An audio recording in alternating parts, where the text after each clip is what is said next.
ఈరోజు మరి తెలంగాణ రాష్ట్ర వ్యాప్తంగా అన్ని కార్మిక సంఘాలు మరి కార్మికులకు రావాల్సినటువంటి జీతభత్యాలేమి, ఆర్టీసీని ప్రభుత్వంలో విలీనం చేసే విషయంలో అయితేనేమి, ఆర్టీసీలో ఉన్నటువంటి యూనియన్లకు మరి పునరుద్ధరించే విషయంలో మరి కాంగ్రెస్ ప్రభుత్వం ఇచ్చిన మేనిఫెస్టో ప్రకారంగా మేము మరి పలు దఫాలుగా ప్రభుత్వాన్ని మరి మేము డిమాండ్ చేస్తూ వచ్చాము. అయినప్పటికీ కూడా ప్రభుత్వం స్పందించినందుకు మరి ఈ రోజు నుంచి మేము నిరవధిక సమ్మెకు వెళ్ళడం జరిగింది.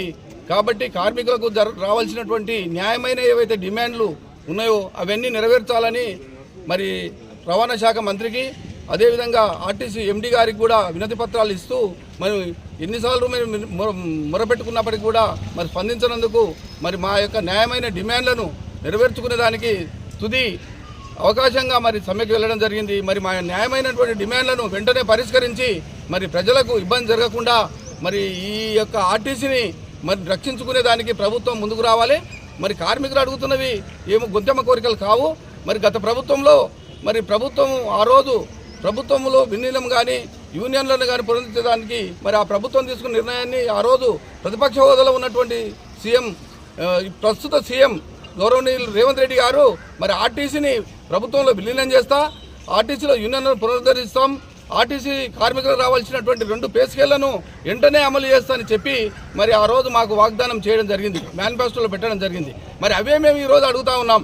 ఖచ్చితంగా మా ఆర్టీసీ కార్మికులు కష్టపడతా ఉన్నారు. మీ యొక్క మహాలక్ష్మి స్కీమ్ ద్వారా ఇలా ఇంతమంది ప్రజలను చేరవేస్తూ మరి మీకు ఇచ్చినటువంటి 6 గ్యారెంటీల్లో ఒక గ్యారెంటీ అయినటువంటి మహాలక్ష్మి పథకాన్ని మరి మేము మీకు ఎక్కడ ఇబ్బంది జరగకుండా మేము కష్టపడుతున్నాం. దానికి తగ్గట్టుగా మీరు బస్సులు పెంచలేదు, మరి కార్మికుల రిక్రూట్మెంట్ జరగలేదు. మరి ఇవాళ 8 గంటలు పనిచేసే కార్మికుడు 16 గంటలు పనిచేస్తున్నాం. కాబట్టి మాకు రావాల్సినటువంటి ఖచ్చితమైనటువంటి న్యాయమైన డిమాండ్లను వెంటనే పరిష్కరించి సమ్మెను మరి విరమింపజేసేదానికి ప్రభుత్వం ముందుకు వచ్చి చొరవ తీసుకోవాల్సిందిగా విజ్ఞప్తి చేస్తా ఉన్నాం. ప్రధానమైనటువంటి డిమాండ్లో ఒకటైనటువంటి ఎలక్ట్రికల్ బస్సులు ఈరోజు మన మహానగరమైనటువంటి హైదరాబాద్లో ప్రవేశపెడుతున్నారు. దానికి మేము యూనియన్లుగా మేము వ్యతిరేకిస్తలేము.